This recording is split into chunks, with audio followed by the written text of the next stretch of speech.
الحمدللہ رب العالمین والصلاة والسلام علی سید الانبیاء والمرسلین اما بعد فاعوذ باللہ من الشیطان الرجیم بسم اللہ الرحمن الرحیم۔ قابل سعادت احترام اللہ کے فضل اور اس کی توفیق سے سورہ آل عمران کا دوسرا رکوع آج ہمارا موضوع ہے۔ آج کی آیات مبارکہ کی تلاوت کا شرف حاصل کریں گے حافظ رضا احمد صاحب۔ اعوذ باللہ من الشیطان الرجیم بسم اللہ الرحمن الرحیم ان الذین کفروا لن تغنی عنہم اموالہم ولا اولادہم من اللہ شیئا وَأُولَئِكَ هُمْ وَقُودُ النَّارِ كَدَأْبِ آلِ فِرْعَوْنَ وَالَّذِينَ مِن قَبْلِهِمْ كَذَّبُوا بِآيَاتِنَا فَأَخَذَهُمُ اللَّهُ بِذُنُوبِهِمْ وَاللَّهُ شَدِيدُ الْعِقَابِ قُل لِّلَّذِينَ كَفَرُوا سَتُغْلَبُونَ وَتُحْشَرُونَ إِلَى جَهَنَّمَ وبئس المہاد قد كان لكم آية في فئتين التقتا فئة تقاتل في سبيل الله وأخرى كافرة يرونهم مثليهم رأي العين والله يؤيد بنصره من يشاء ان فی ذلک لعبرة لأولی الابصار زین للناس حب الشہوات من النساء والبنین والقناطیر المقنطرة من الذهب والفضة والخيل المسومة والأنعام والحرث ذلك متاع الحياة الدنيا والله عنده حسن المآب قل أنبئكم بخير من ذلكم للذين اتقوا عند ربهم جنات تجري من تحتها الأنهار خالدين فيها وأزواج مطهرة ورزوان من الله والله بصير بالعباد الذين يقولون ربنا إننا آمنا فاغفر لنا ذنوبنا وقنا عذاب النار الصابرين والصادقين والقانتين والمنفقين والمستغفرين بالأسحار شهد الله أنه لا إله إلا هو والملائكة وأولو العلم قائما بالقسط لا إله إلا هو العزيز الحكيم ان الدین عند اللہ الاسلام وما اختلف الذین اوتوا الكتاب الا من بعد ما جاءهم العلم بغیا بینهم ومن يكفر بآيات الله فإن الله سريع الحساب فإن حاجوك فقل أسلمت وجهي لله ومن اتبعن وقل للذين أوتوا الكتاب والأميين أأسلمتم فإن أسلموا فقد اهتدوا وإن تولوا فإنما عليك البلاغ والله بصير بالعباد صدق اللہ العظیم۔ آمین جزاک اللہ۔ آج کا جو ہمارا پورا رکوع ہے سورہ آل عمران کا، یہ اپنا ایک ہسٹوریکل جو ایک انفارمیٹیو چیزیں ہیں وہ بھی اپنے اندر رکھتا ہے، اور چونکہ یہ سورہ مبارکہ مدنی ہے اور اس مدنی سورہ مبارکہ میں مدینے کے جو حالات اور تناظر ہیں اس کو سامنے رکھ کر اس کے اندر جو ہے یہ کلام باری ہے اس کا نزول ہوا ہے۔ یہ بات ذہن نشین فرما لیں کہ وہاں مدینہ منورہ میں اہل کتاب آباد تھے، خصوصاً یہودیوں کے 3 بڑے قبیلے بنو قریظہ، بنو قینقاع اور بنو نذیر، اور جو عیسائیت تھی وہ بھی تھی، منافقین بھی تھے، مسلمان بھی تھے۔ اور یہ سورۃ چونکہ مدنی ہے اور اس کا جو نزول ہے وہ کافی طویل سالوں کے اوپر مشتمل ہے، کیونکہ یہ جو وفد تھا جس کا ہم نے ذکر پہلی کلاس میں کیا تھا، وفد نجران، جو نجران سے عیسائیوں کا ایک وفد آیا تھا حضور کی بارگاہ میں، وہ کوئی آقا دو جہاں علیہ الصلوۃ والسلام کے وصال سے 2 سال پہلے آیا تھا، یعنی 9 ہجری میں، اور اس سے بہت پہلے یہ سورہ مبارکہ جو ہے اس کا نزول ہو چکا، کیونکہ اس کے اندر غزوہ بدر کا تذکرہ بھی ہے، غزوہ احد کا تذکرہ بھی ہے، تو یہ بڑا ایک طویل پیریڈ رکھتی ہے اپنے اندر۔ تو اہل کتاب کی بھی اصلاح کی گئی ہے، کفار کی بھی اصلاح کی گئی ہے، امت مسلمہ کی بھی اصلاح کی گئی ہے، اور جو تاریخی شواہد ہیں وہ مسلمانوں کی تقویت میں اللہ رب العزت نے میرے اور آپ کے سامنے اور خصوصاً اہل مکہ کے سامنے بیان فرمائے ہیں۔ لیکن اس صورت کا ہر لفظ پڑھتے ہوئے یہ ذہن میں رہے کہ اس کا جو شان نزول خاص تھا وہ اہل کتاب کے حوالے سے تھا، وہ عیسائیوں کے اس وفد کے حوالے سے تھا جو 60 بندوں پہ مشتمل تھا۔ انہوں نے آ کر آقا دو جہاں علیہ الصلوۃ والسلام کے سامنے اپنے کچھ تحفظات رکھے عیسائیت کے حوالے سے اور ان کے عقائد کے حوالے سے، تو ان کی یہاں پر اصلاح کی جا رہی ہے۔ تو کچھ چیزیں ترجمے کے دوران جو ہے وہ ہمارے سامنے آ جائیں گی۔ اعوذ باللہ من الشیطان الرجیم، بسم اللہ الرحمن الرحیم۔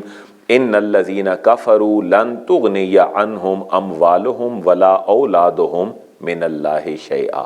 ان حروف مشبہ بالفعل ہے، الذین اس میں موصول ہے، کفروا فعل ماضی ہے، لن جو ہے یہ حروف نواسب میں سے ہے اور نفی کا معنی دے رہا ہے، تغنیہ فعل مضارع ہے۔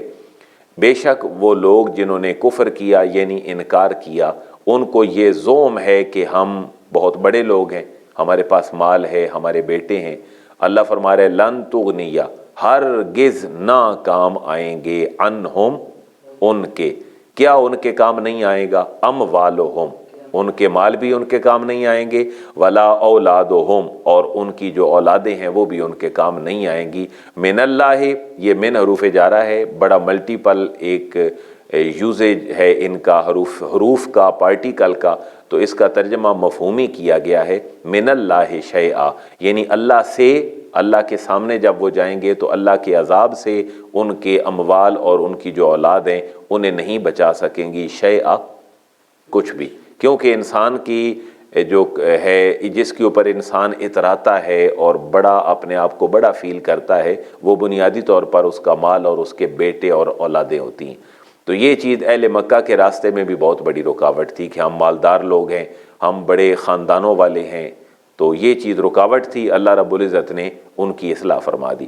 وَأُولَئِكَ هُمْ وَقُودُ النَّارِ، اور یہ جو یہ مائنڈ سیٹ رکھتے ہیں کہ ہمارے مال ہمیں بچا لیں گے یا ہماری اولادیں ہمیں بچا لیں گی، اولئک یہ اس میں اشارہ ہے، ہم پروناؤن ہے اور یہ سٹریس پیدا کر رہا ہے، اس میں اشارہ جو ہے اولئک اور وقود النار، ان کے درمیان جو ضمیر ہے یہ تاکید اور حصر کے لیے ہے، یہی لوگ ہیں، اولئک یہ وہ لوگ ہیں، اور ہم کا ہم نے ترجمہ اس سینس میں یہاں کلر کر دیا کہ یہی لوگ ہیں، وہ ہی یہ لوگ ہیں جو اپنے اموال اور اولادوں پہ اتراتے ہیں کہ وقود النار، یہ آگ کا ایندھن بنیں گے۔ وقود جو ہے وہ ایندھن اور نار جو ہے اس کا معنی ہے آگ، یہی لوگ آگ کا ایندھن ہیں، جن کے راستے کی رکاوٹیں، ہدایت کے راستے کی رکاوٹیں اللہ کی دی ہوئی نعمتیں بن جائیں تو یہ لوگ حقیقتاً جو ہے وہ آگ کا دوزخ ہیں۔ اگر یقین نہیں آتا انہیں تو پھر مثال دی جا رہی ہے۔ وہ مثال کیا ہے؟ کچھ قومیں ایسی تھیں جو اپنے اموال اور اولاد پہ پہلے اتراتی تھیں اور تکبر کرتی تھیں، ان کی اللہ رب العزت نے ایک مثال دی، کدأب آل فرعون، کاف کی طرح، داب کا معنی ہے معاملہ، آل فرعون فرعون کی آل کا، فرعونیوں کا یا فرعون والوں کا جو معاملہ ہے اس کی طرح یہ ان کا معاملہ بھی ہوگا۔ وہ بھی ایسے ہی اتراتے تھے، وہ کہتے تھے کہ ہمارے بیٹے ہیں، بیٹیوں کو ذبح کر دیتے تھے، اور ان کا جو رویہ تھا بنی اسرائیل کے ساتھ فرعونیوں کا، تو اگر انہیں یقین نہیں آ رہا تو پھر یہ فرعون کے جو آل ہے اور فرعونی ہیں ان کے معاملے کو دیکھ لیں، انہی کو صرف نہ دیکھیں، والذین من قبلہم، واو کا معنی اور الذین، ان لوگوں کو بھی دیکھ لیں، من قبلہم جو ان سے پہلے تھے، فرعونیوں کو بھی دیکھ لیں، فرعونیوں سے پہلے جو قومیں ہیں ان کو بھی دیکھ لیں، مثلا پورا ہسٹوریکلی قوم عاد کو، قوم سمود کو، بڑے بڑے لوگوں کو دیکھ لیں، انہیں بھی اپنی اولاد اور بیٹوں پہ ناز تھا، آخر ان کا انجام بھی بربادی ہوا۔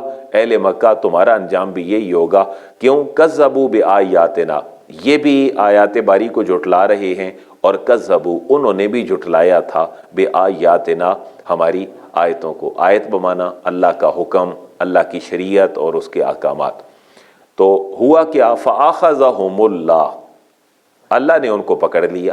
لیکن ذہن میں سوال پیدا ہوا کہ اللہ نے ان کو کیوں پکڑ لیا؟ معاذ اللہ، اللہ تو بڑا، ویسے اللہ رحیم ہے، کریم ہے، تو ان کو ایسے ہی تو نہیں معاذ اللہ پکڑ لیا بے جا، فرمایا بِذُنُوبِهِمْ، ان کو اللہ نے جو پکڑا ہے یہ اللہ کے رحیم اور شفیق کریم ہونے کے متضاد نہیں ہے، یہ سبب بنا ہے ان کی پکڑ کا، بِذُنُوبِهِمْ، ان کے گناہ جو ہیں ان کے، وہ ان کا سبب بنا ہے۔ یہاں ہماری تقدیر کا مسئلہ بھی حل ہو جانا چاہیے کہ عموماً لوگ کہتے ہیں جی میں نے تو بڑے اچھے کام کیے تھے، دیکھیں پھر بھی یہ ہو گیا، حقیقتاً وہاں کچھ نہ کچھ خرابی موجود ہوتی ہے۔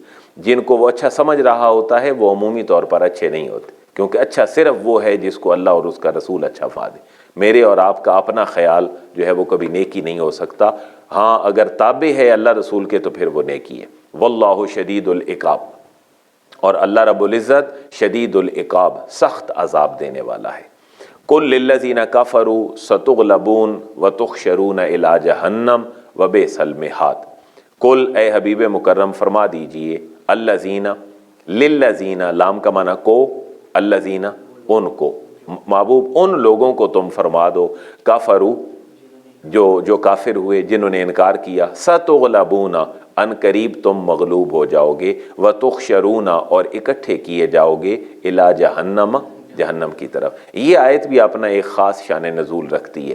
جب بدر کے مقام سے لوگ واپس آئے تو مسلمانوں کو یقیناً فتح مل چکی تھی، اور پھر جو مدینے کے اہل کتاب اور یہودی تھے انہوں نے مسلمانوں کو ایک تانا دیا، مسلمانوں کو تانا یہ دیا کہ تمہارا ٹاکرا ہوا ہے مسلمانوں اہل مکہ سے، جو اتنے ٹرینڈ لوگ نہیں تھے لڑنے میں، تو اگر ہمارے ساتھ کبھی آ جاؤ تو پھر دیکھیں گے کہ معاملہ کیا ہوتا ہے۔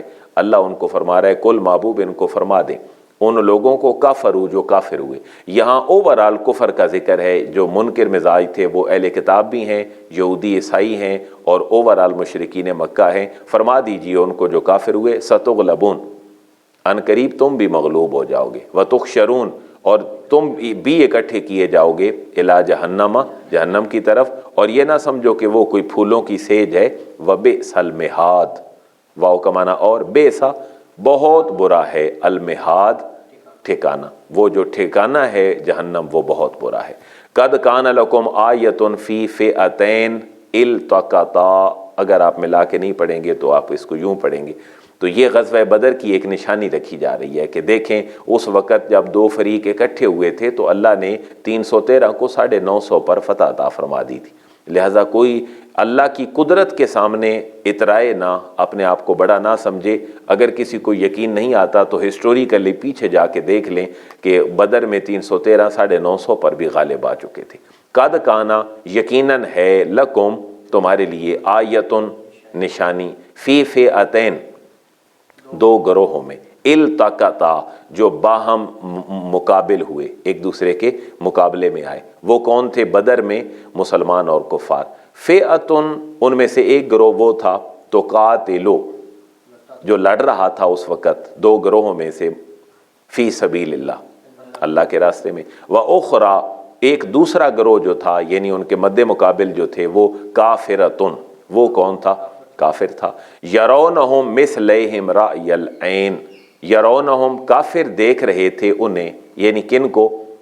اس گروہ کو جو اللہ کے راستے میں لڑ رہا تھا، یعنی مسلمانوں کو، مثلیہم، اپنے سے دو گنا، رأی العین، کھلی آنکھوں سے، یہ جو اس کی ضمیریں ہیں اور اس کا جو فعل ہے، مفسرین اور ترجمہ کرنے والوں نے اس کے ترجمے میں ضمیریں متعین کرنے کی کوشش کی ہے، لیکن قریب تر جو ترجمہ تھا وہ ہم ایک اچھا ترجمہ یہی نظر آیا کہ چونکہ اللہ رب العزت نے فرشتے بھیج دیے تھے بدر میں، تو وہ 313 جو ہے وہ کافروں کی نظروں میں بہت زیادہ لگ رہے تھے، تو اس کا جو فاعل اور مفعول ہیں وہ ہم نے بہت سارے تراجم سامنے رکھ کر اس کو فائنل کیا ہے۔ یقیناً کافر ہی اپنی کھلی آنکھوں سے مسلمانوں کو اپنے سے 2 گنا دیکھ رہے تھے، یرونہم وہ دیکھ رہے تھے انہیں مثلیہم اپنے سے 2 گنا، رأی العین کھلی آنکھوں۔ یہاں دوسرا مفہوم یہ ہے کہ مسلمان جب تھوڑے تھے اور کافر زیادہ تھے تو ان کو اللہ نے تسلی تشفی دی ملائکہ بھیج کے، تو مسلمان اپنے آپ کو تھوڑا ہونے کے باوجود زیادہ دیکھ رہے تھے۔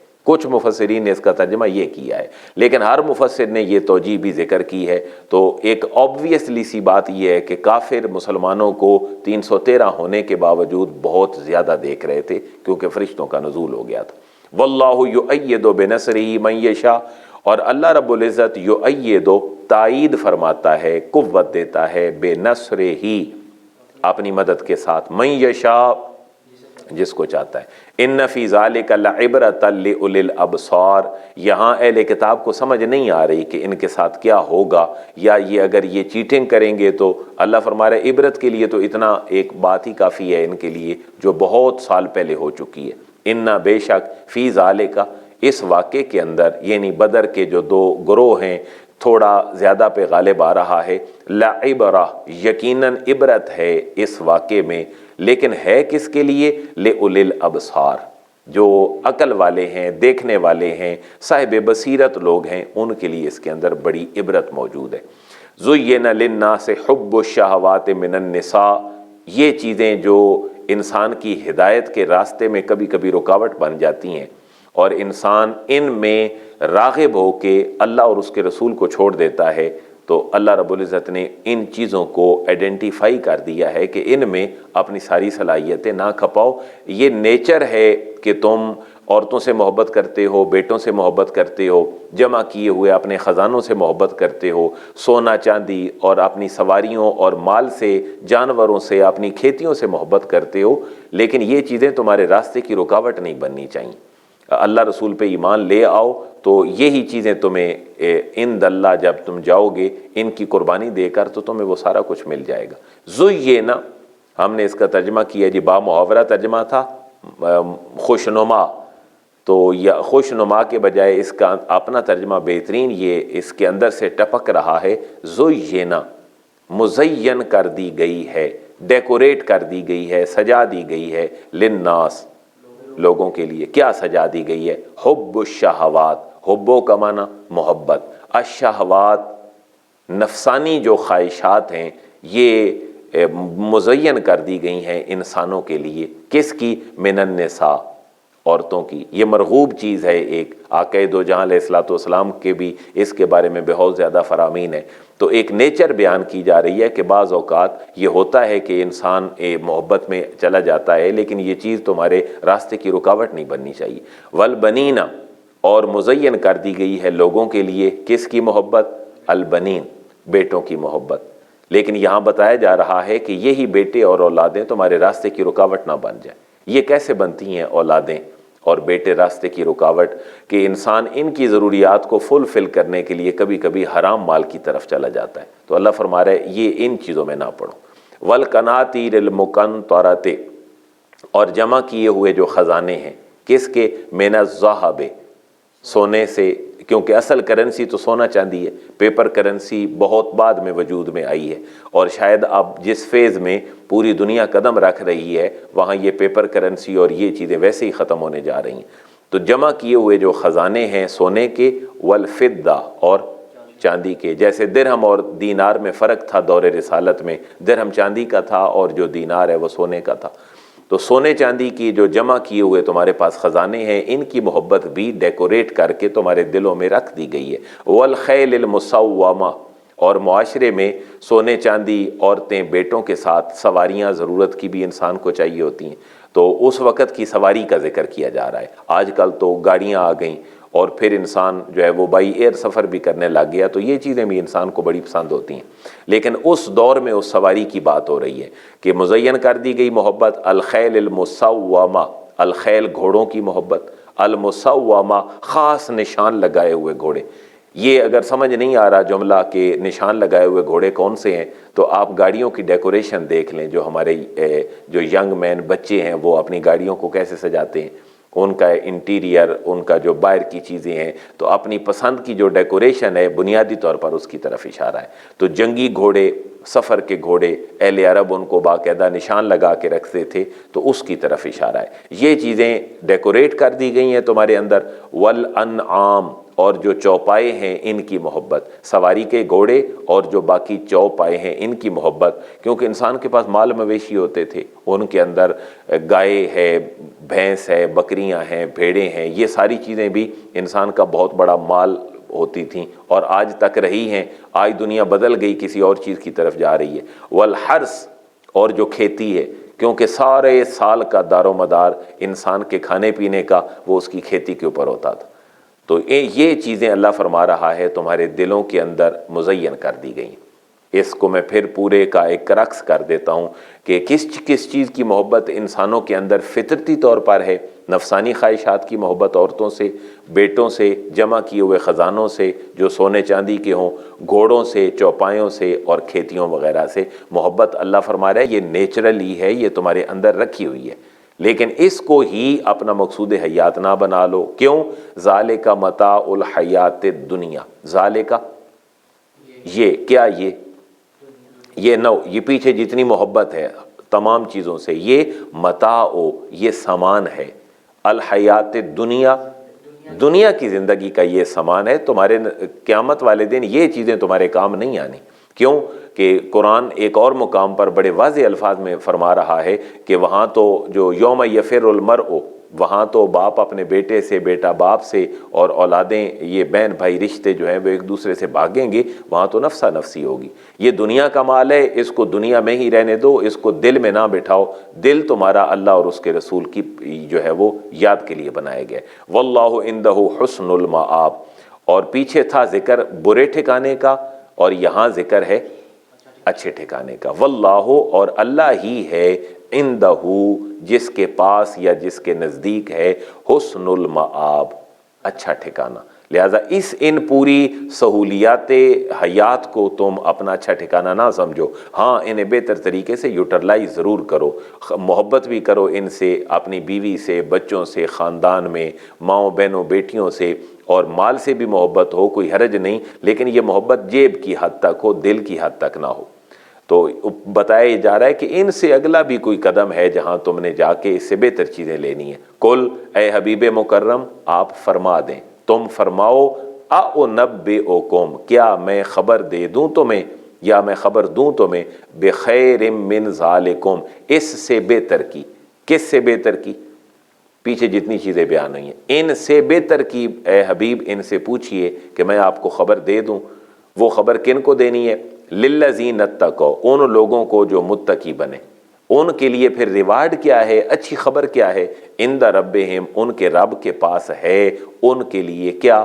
جنات، باغات ہیں ان کے لیے، تجری، جاری ہیں، من تحتہا، جن کے نیچے سے، الانہار، نہریں۔ یہ اللہ کے نزدیک وہاں عورتیں بھی ملیں گی، وہاں بچے بھی ملیں گے، وہاں جو ہے وہ جنت کا ایک اپنا جو ہے وہ نظام ہوگا جو کسی آنکھ اور کسی دل و دماغ اور کسی کان میں وہ سما نہیں سکتا۔ خالدین فیہا، یہاں تو عارضی زندگی ہے، وہاں یہ لوگ ان ساری نعمتوں کے ساتھ رہیں گے، کتنی دیر؟ خالدین فیہا، وہ ہمیشہ ہمیشہ رہیں گے اس میں۔ اور ان کے لیے ہوں گی ازواج مطہرہ، واو کا معنی، اور ازواج، بیویاں، جوڑے ہوں گے ان کے، مطہرہ، پاکیزہ، ورضوان من اللہ، اور ان ساری چیزوں سے بڑھ کر وہاں یہ ہوگا کہ ورضوان، اور رضامندی ہوگی، رضا مل جائے گی ان کو، من اللہ، اللہ کی جانب سے انہیں رضامندی مل جائے گی۔ واللہ بصیر بالعباد، اللہ رب العزت دیکھنے والا ہے بندوں کو۔ وہ بندے اس کے ہیں کون؟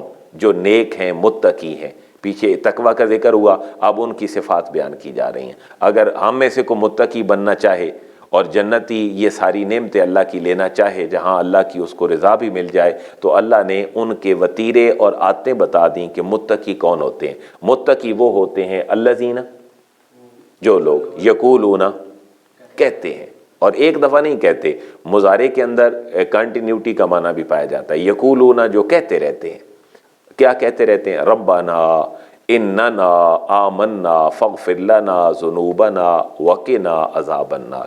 اس طرح کی دعاؤں سے اپنی زبان کو ہمیشہ تر رکھتے ہیں اور اپنی لو اپنے رب کے ساتھ ہم وقت لگائے رکھتے ہیں۔ وہ کہتے ہیں ربنا، ہمارے رب، اننا، بے شک ہم، آمنا، ایمان لے آئے، فاغفر لنا، فا پس، اغفر تو بخش دے، لنا ہم کو، ہمیں بھی ٹھیک ہے ترجمہ، لیکن ہم نے ہر حرف کو اسپیسیفائی کیا ہے تاکہ لوگوں کے لیے ترجمہ ان کا سمجھنا آسان ہو جائے۔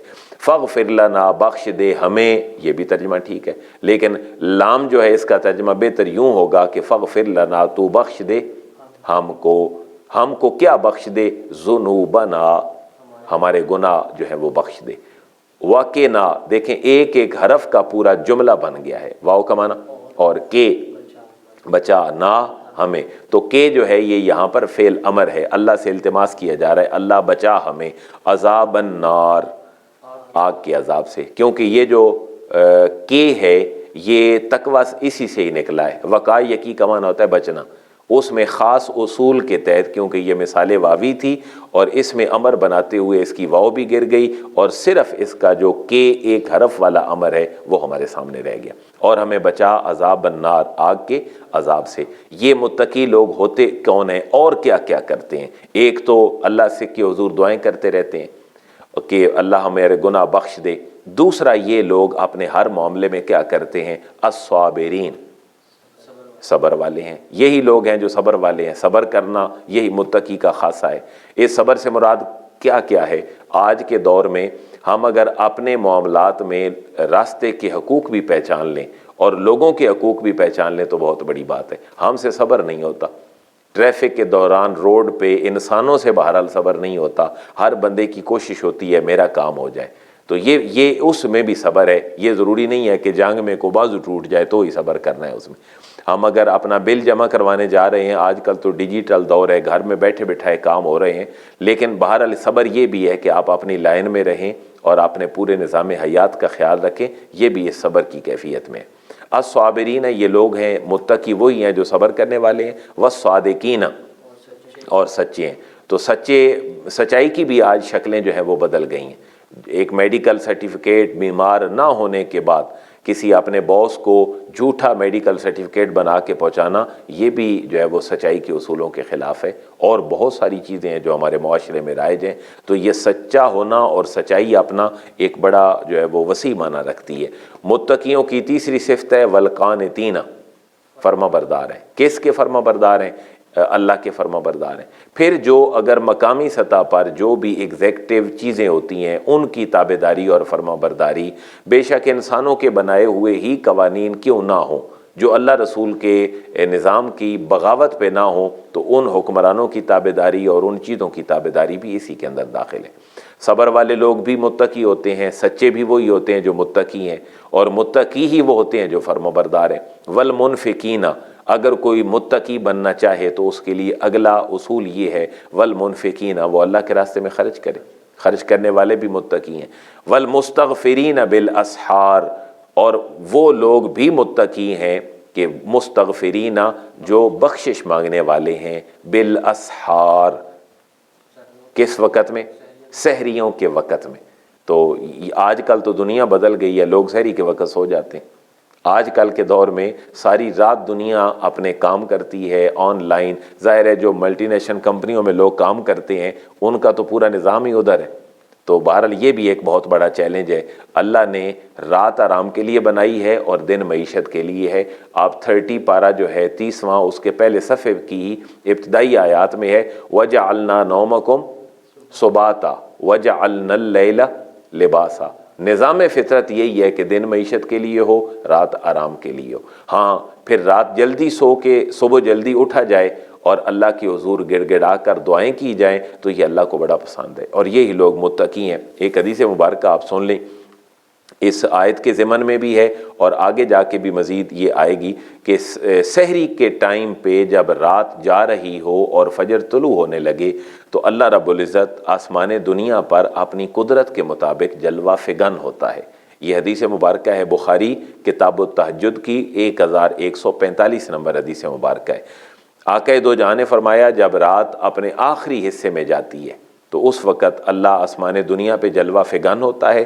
ینزل ربنا تبارک و تعالی کل لیلۃ الی السماء الدنیا، آسمان دنیا پر اللہ جلوہ فگن ہوتا ہے اپنی قدرت کے مطابق رات کے آخری تہائی حصے میں، اور یقولو اللہ پھر فرماتا ہے من یدعونی، کون ہے جو مجھے پکارے، فاستجیب لہ، میں اس کے سوال کا اس کو جواب دوں جو مجھ سے سوال کرے، اور میں اس کو عطا کروں جو مجھ سے مغفرت طلب کرے۔ اور پھر ایک اور حدیث مبارکہ میں 3 جملے ہیں، ہے کوئی جو صحت مانگے میں اس کو صحت دے دوں، ہے کوئی ایسا جو رزق مانگے تو میں اس کو رزق دے دوں۔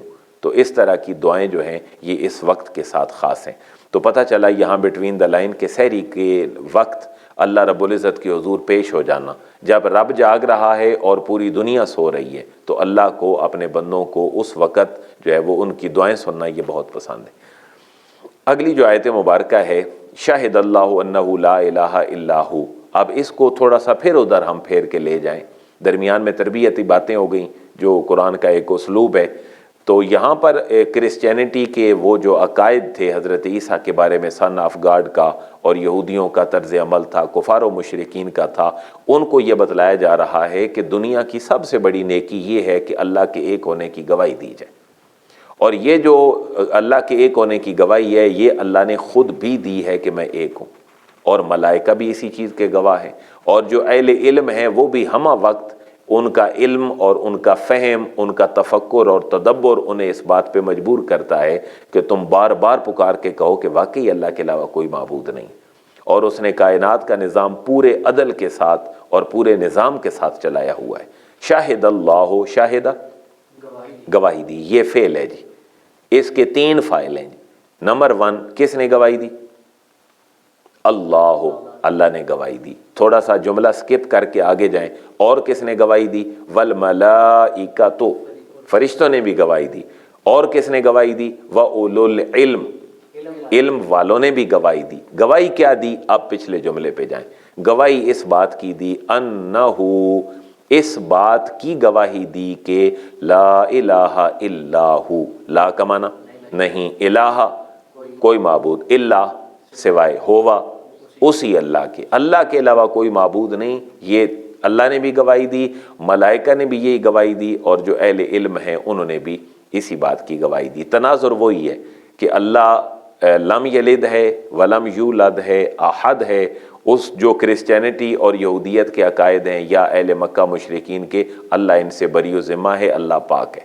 قائما بالقسط، یہ ترجمہ جو ہے حال ذوالحال والا کیا جائے کہ اللہ نے گواہی دی، ملائکہ اور اہل علم نے کیا گواہی دی؟ قائمہ، اس حال میں کہ وہ نظام قائم کرنے والا ہے، بالقسط، عدل کے ساتھ۔ دیکھیں سورج 365 دن ہیں ہمارے موجودہ کیٹاگوری جو کیلنڈر ہے اس کے اندر شمسی، تو ہر روز سورج اپنی ایک نئی جگہ سے نکلتا ہے، ہر روز سورج ایک نئی جگہ پہ غروب ہوتا ہے، اور اس کے اندر ہم پورے سال کے کتنے سارے مہینے اور سیزن دیکھتے ہیں۔ کبھی آپ نے دیکھا ہو، خبروں میں پڑھا ہو، کہیں سنا ہو کہ اس نظام میں کوئی تبدیلی آئی؟ یہ ہے قائم بالقسط، وہ نظام قائم کرنے والا ہے کس کے ساتھ؟ عدل کے ساتھ۔ لہٰذا اس نے پوری دنیا کا نظام، کبھی ایسی خبر نہیں آئی کہ سورج چاند سے ٹکرا گیا ہو یا کہیں مصروف ہو گیا ہو راستے میں اور وہ آدھا گھنٹہ لیٹ جناب غروب ہوا ہو، ایسا بالکل بھی نہیں ہو سکتا۔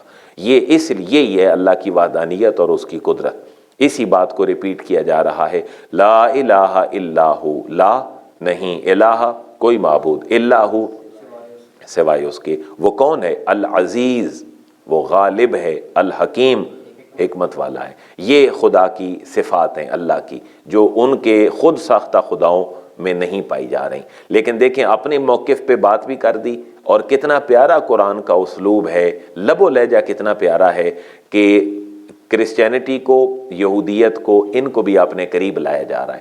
اللہ فرما رہا ہے تمہارے نبی جو آئے ہیں موسیٰ، عیسیٰ علیہ السلام اور اس سے پہلے ان کا مشن بھی یہی تھا جو میرے حبیب مکرم کا مشن ہے. اور وہ مشن کیا تھا؟ ان الدین عند اللہ الاسلام. ان بے شک، الدین جو دین ہے، عند اللہ اللہ کے نزدیک وہ صرف ایک ہے، اور وہ کیا ہے؟ حضرت آدم سے لے کر آقا دو جہاں علیہ الصلوۃ والسلام تک تمام انبیاء کا دین کیا تھا؟ اسلام تھا. یہ دیکھیں نا، ان کو قریب لایا جا رہا ہے. جو مشترکات ہیں ان پہ اہل کتاب کو بھی قریب لایا جا رہا ہے کہ میرے حبیب کی آمد کو اپنے لیے کوئی دشمنی نہ سمجھو. میرا حبیب بھی وہی پیغام لے کر آیا ہے جو تمہارے انبیاء لے کر آئے تھے. ہاں، تم ڈی ٹریک ہو چکے ہو اس نظام حیات سے، تم نے اپنی کتابیں خود بدل دی ہیں، لیکن اللہ رب العزت کے ہاں دین سب کا اسلامی ہے. پھر انہوں نے اختلاف کیوں کیا؟ وَمَا اخْتَلَفَ، واو کا معنی اور ما نہیں، اختلف اختلاف کیا. کنہوں نے؟ الَّذِينَ أُوتُوا الْكِتَابَ، ان لوگوں نے اختلاف کیا جنہیں دی گئی کتاب. اچھا، کیا اختلاف کیا؟ یہ ما اور اللہ سے تاکید پیدا کی جا رہی ہے. ما اور اللہ کو اگر اڑائیں سیدھا سیدھا ترجمہ بنتا ہے اختلف، اختلاف کیا. الذین اوتوا الکتاب، جنہیں کتاب دی گئی انہوں نے اختلاف کیا. کب اختلاف کیا؟ من بعد ما جاءہم العلم، جب ان کے پاس آ چکا تھا علم. اختلاف کیوں کیا؟ بغیم بینہم، آپس میں حسد کرتے ہوئے. تو ما اور اللہ کے ساتھ تاکید، حسر اور سٹریس پیدا ہو گیا. ان کے اختلاف کی اور کوئی وجہ نہیں تھی، صرف اور صرف حسد کرتے تھے ایک دوسرے سے. وَمَا اخْتَلَفَ، اور نہیں اختلاف کیا، الَّذِينَ، ان لوگوں نے، اوتوا الکتاب، جنہیں کتاب دی گئی، الا مگر اس لیے، من بعد ما جاءہم العلم، اس کے بعد کہ آ چکا تھا ان کے پاس علم. کیوں انہوں نے اختلاف کیا؟ بغیا، حسد کرتے ہوئے. کدھر حسد کرتے ہوئے؟ بینہم، اپنے درمیان. دیکھیں، اور امت مسلمہ کے اندر بھی یہی حال ہے. الامان والحفیظ، بہت حسد ہے اس شعبے کے لوگوں میں بھی، کہ بہت ساری لیگ پولیں گئے، اخلاص جو ہے وہ ختم ہو رہا ہے. تو اللہ رب العزت اہل کتاب کو بھی سمجھا رہا ہے، اور بٹوین دا لائن مسلمانوں کو بھی ان کی ہدایات دی جا رہی ہیں کہ سابقہ اہل کتاب جو تھے وہ اس لیے گمراہ ہوئے کہ انہوں نے اپنے دین میں حسد کرتے ہوئے اختلاف رکھا. تم اپنے اندر حسد پیدا نہ کرنا، ورنہ تم بھی ریت کی دیوار ثابت ہوگے.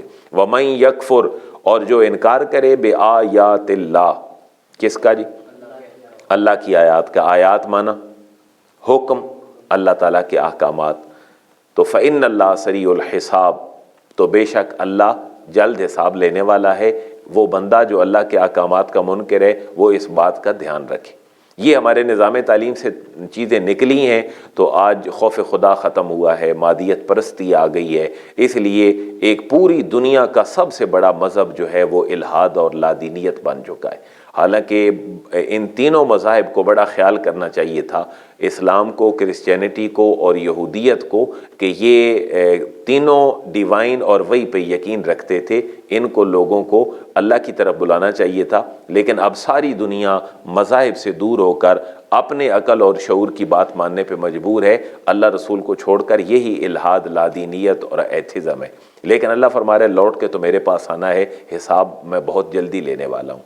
اس رکوع کے اختتام میں اللہ اپنے حبیب کریم کو یہ تسلی دے رہا ہے، محبوب یہ جو وفد آپ کے پاس آیا ہے عیسائیوں کا، یا کہیں بھی آپ اگر کوئی اپنے موقف پہ بات رکھیں تو آپ بتائیں کہ موسیٰ اور عیسیٰ کا دین بھی اسلام تھا، اور میرا دین بھی اسلام ہے، اور میرے ماننے والوں کا دین بھی اسلام ہے، میرے صحابہ کا دین بھی اسلام ہے، میرے اہل بیت کا دین بھی اسلام ہے، اور قیامت تک میرے پیروکاروں کا دین جو ہے وہ اسلام ہے. اگر کسی نے قبول کر لیا تو وہ ہدایت یافتہ ہے، اور اگر کسی نے قبول نہ کیا تو اللہ فرما رہے محبوب آپ اپنے آپ کو ہلاکت میں نہ ڈالیں، افسوس نہ کریں. آپ کا کام صرف پہنچا دینا ہے، باقی ان کو ہدایت دینا وہ ہمارا کام ہے.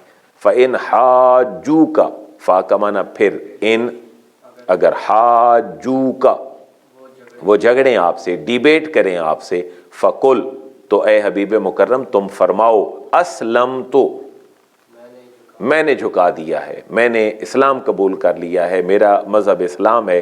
میں نے کیا جھکا دیا ہے؟ وجہی، اپنا چہرہ. اب ہم نے ملا کے پڑھنا ہے، وجہیہ، ہم نے اپنا چہرہ جو ہے وہ جھکا دیا ہے، للہ، اللہ کے لیے، اللہ کے سامنے جھکا دیا ہے. صرف میں نے ہی نہیں جھکایا، وَمَنِ اتَّبَعَنِ، واو کا معنی اور من، اس نے بھی جس نے، اتبعنی جس نے میری پیروی کی.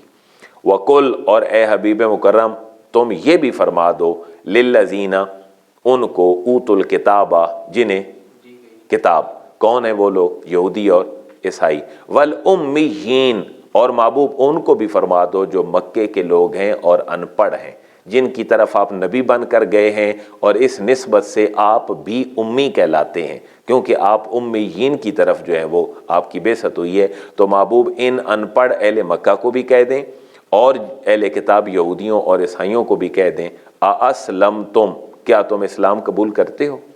فَإِنْ أَسْلَمُوا پھر اگر وہ اسلام لے آئیں فَقَدْ اهْتَدَوْا کیا ترجمہ بنائیں؟ تو بے شک وہ ہدایت پا گئے۔ وَإِن تَوَلَّوْا اور اگر وہ پھر جائیں تو فَإِنَّمَا تو حقیقی بات یہ ہے محبوب کہ عَلَيْكَ الْبَلَاغُ عَلَيْكَ آپ پر ہے صرف البلاغ پہنچا دینا۔ یہ البلاغ سے ہی نکلا ہے یہ ابلاغ عامہ، اور میڈیا کو جو ہے اسی عربی میں اسی ابلاغ کے نام سے پہچانا جاتا ہے کیونکہ وہ چیزیں لوگوں تک پہنچاتا ہے۔ تو محبوب اگر یہ لوگ اہل مکہ یہودی عیسائی یہ لوگ اسلام قبول کر لیں تو بہت اعلیٰ، لیکن ابھی اگر یہ اس سے دور ہوں کنارہ کشی اختیار کریں تو آپ پریشان نہ ہوں۔ او سورہ کاف میں اللہ نے فرمایا فَلَعَلَّكَ بَاخِعٌ نَفْسَكَ محبوب آپ خود کو ہلاکت میں ڈال دیں گے ان کے پیچھے اگر یہ نہیں مانتے آپ کی بات، تو ایسا نہ کریں، آپ بلند ہمت رہیں۔ آپ کا مشن صرف کیا ہے، فرض کیا ہے؟ علیک البلاغ، آپ کا کام ہے بات پہنچا دینا۔ واللہ بصیر بالعباد اور اللہ رب العزت بصیر دیکھنے والا ہے بالعباد اپنے بندوں کو۔ الحمدللہ یہاں تک ہمارا دوسرا رکوع مکمل ہوا ہے اور اس کا سورہ آل عمران کا، اور اگر ہم اس کو پیچھے ملائیں تو ہمارا جو ہے وہ ہاف پارہ بھی اب آگے چلا گیا ہے کیونکہ سورہ بقرہ ابھی رہتی تھی تو تیسرا پارہ شروع ہوا تھا۔ تو یہی گفتگو جاری ہے۔ اب اگلی جو آیات ہیں وہ یہودیت کو کنڈیم کرنے کے لیے اللہ رب العزت ان کا نزول فرما رہا ہے، تو یہ انشاءاللہ ہم اپنی اگلی کلاس میں دیکھیں گے۔ اللہ رب العزت ہم سب کے لیے آسانیاں پیدا فرمائے۔ وما علیہ الا البلاغ۔ الحمدللہ رب العالمین والصلاة والسلام علی سید الانبیاء والمرسلین ربنا آتنا فی الدنیا حسنۃ وفی الآخرۃ حسنۃ وقنا عذاب النار۔ یا مسبب الاسباب حی لنا سببا وافوض امری الی اللہ ان اللہ بصیر بالعباد۔ رب زدنی علما رب ارحمہما کما ربیانی صغیرا۔ وصلی اللہ تعالی علی رسولہ خیر خلقہ محمد وآلہ وصحبہ اجمعین۔